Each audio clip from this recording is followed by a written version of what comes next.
নমস্কার, আপনারা দেখছেন নিউজ ভিজিল্যান্ট। এই মুহূর্তে আমি আপনাদের সাথে রয়েছি মল্লিকা। চলে যাব বিস্তারিত সংবাদের দিকে।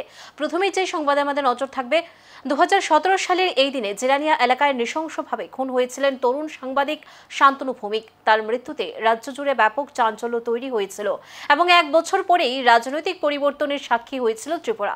সে সময় নতুন সরকার ক্ষমতায় এসে সিবিআই তদন্তের আশ্বাস দিলেও আজও শান্তনুর হত্যাকারীদের সঠিকভাবে চিহ্নিত করা যায়নি। প্রতি বছরের মতো এবছরও জিরানিয়া মহকুমা কমিটির উদ্যোগে আগরতলার মেলার মাঠের সিটি সেন্টারের সামনে শান্তনুর স্মরণে অনুষ্ঠান আয়োজন করা হয়। উপস্থিত ছিলেন বামপন্থী ছাত্র যুব নেতা, শ্রমিক নেতা মানিক দে, সিপিআইএম নেতা রতন দাস সহ বহু নেতা কর্মী ও সমর্থক। সকলেই শান্তনুর প্রতি গভীর বেদনা প্রকাশ করে শ্রদ্ধা নিবেদন করেন এবং তার হত্যাকারীদের শাস্তির দাবিতে আন্দোলন চালিয়ে যাওয়ার অঙ্গীকার করেন।